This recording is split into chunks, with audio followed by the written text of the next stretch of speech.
So hello fellow Earthlings. This is Earthling 6455463728. And what if in every group, in every gender, wherever they may be found, is the same number or percentage of pedophiles, of sadists, of thieves, embezzlers, any conceivable, philanthropists, any conceivable quality that you can think of. What if in every single population there's the same number or percentage of people?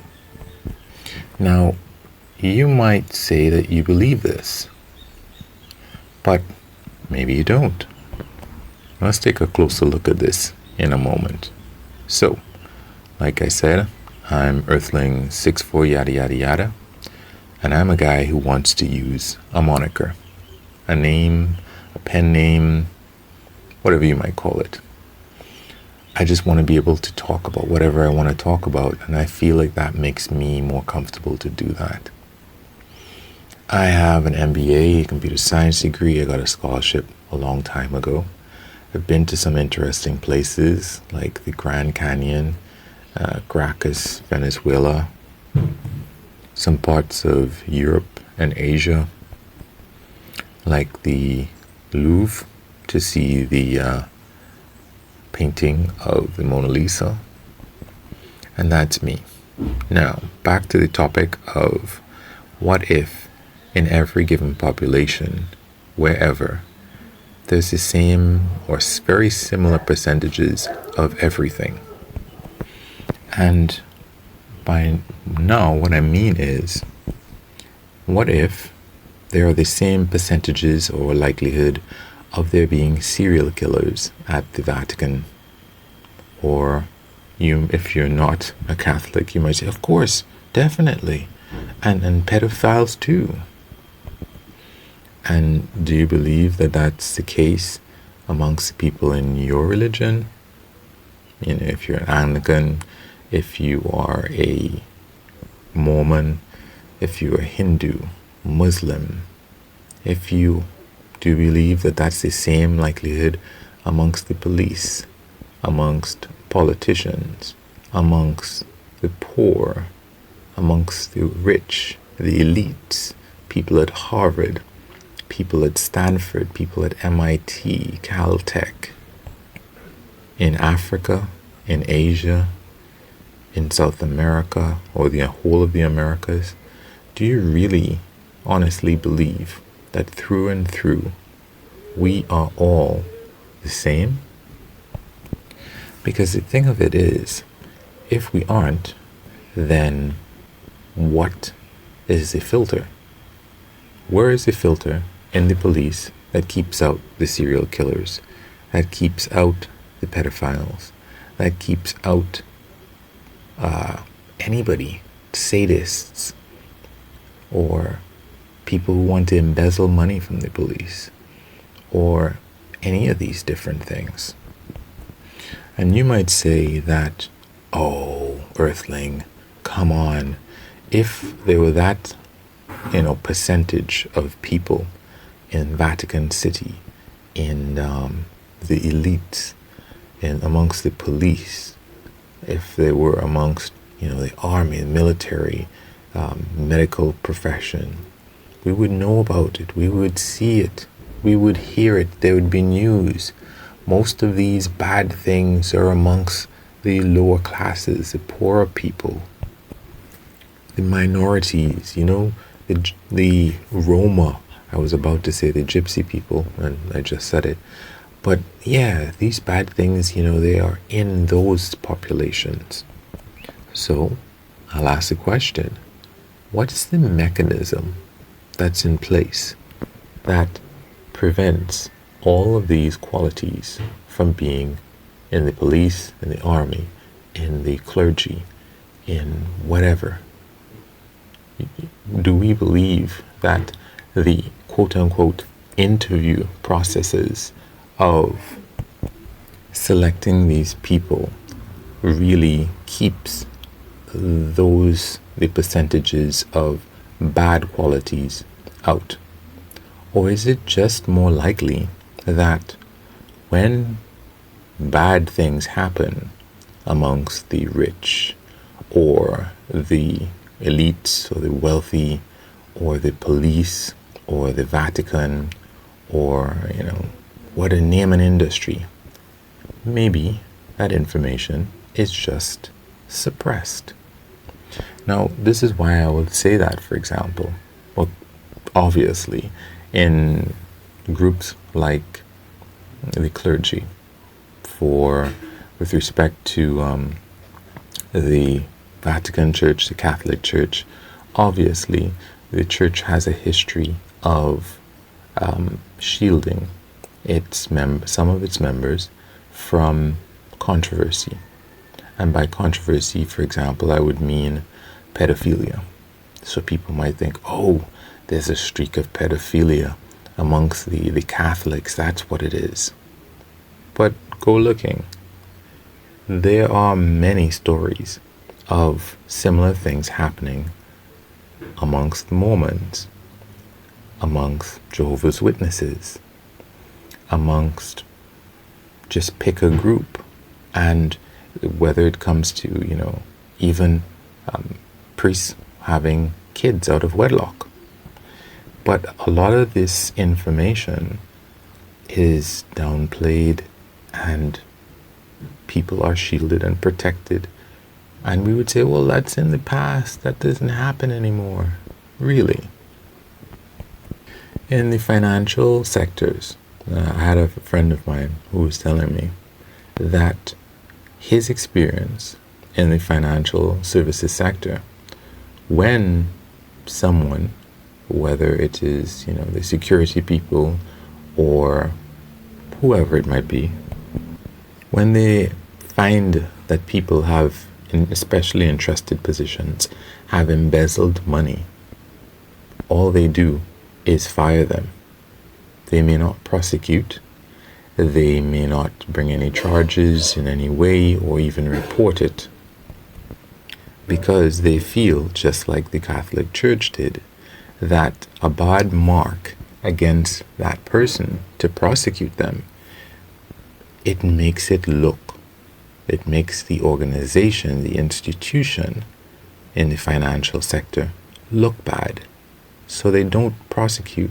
They might give them a payment plan to pay back the money, or they might just not do anything at all. And that person, just like in the police service, when somebody might be fired, if they don't pursue becoming rehired, they can just go to another police department in the US, in some other area, and file to work again. If they're a teacher and it's an embarrassing situation, they might just go and file to work as a teacher again. Of course, with respect to the sexual predators, I guess you could say, people have to register and there is a record. But part of the problem is that,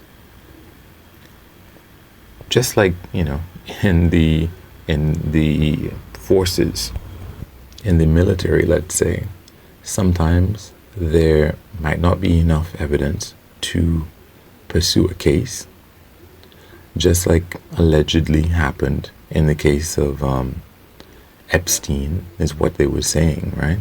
He was a wealthy guy who had been accused of all of these different things. He was allowed to take a plea that the victims were not aware of. He was allowed to come and go from the prison, and I think he didn't need to register as a sexual offender. And even if you do people check? And even if you do check, that is just with respect to sexual offenders. That doesn't, is there a financial services registry? Is there a law enforcement services registry that you can check?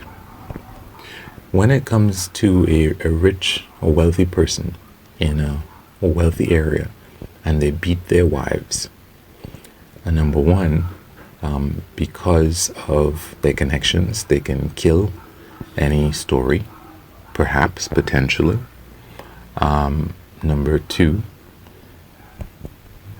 just like the kid whose lawyers pled about affluenza, that he didn't understand the results of his actions because of the affluence of his family. Lawyers can plead all sorts of, one might think, crazy cases, crazy theories that might actually work. And even then, just like in the case of the swimmer who, it is said, raped this girl, you might only get a 6 months sentence because the judge might say, you don't want to spoil the career of this particular person. You don't want to destroy their lives for 15 minutes of fun. And at least, if we go back, let's say, to the military, where I have a small amount of experience, the process to be filtered, or filtering people who join the military with respect to their mental state, it might be a 2 or even 1 minute question and answer with a so-called professional who would just simply ask the most obvious questions, and someone who is, really under some serious mental strain or mentally afflicted, if they're having a good day, they could just happen to answer well on that day. And even if it's not a mental affliction as we might determine it, people can still do horrible things, either just because there's nothing really strange about the people that we call monsters. If someone kills, murders, beheads, rapes a child, we call them monsters, as if there's something really, really wrong with them. And for the purposes of evolution and our society, in a way, there is. Because they obviously did something that most of us wouldn't do. Really. I think that our understanding of what makes people tick and what causes someone to do something, I think it's really flawed. And even the people who do things is really flawed, because time after time after time, people's neighbors, people who committed really, as they say, heinous crimes, their neighbors are interviewed and they would say, yeah, he was a good kid, he was a good guy, he kept himself, but I never would have thought that he would have done something like this. So how are we filtering people who have problems from all of these different parts of society? Well, like I'm suggesting, we don't. We just feel that there's some mystical force that prevents people, the quote-unquote, the bad people, from being everywhere.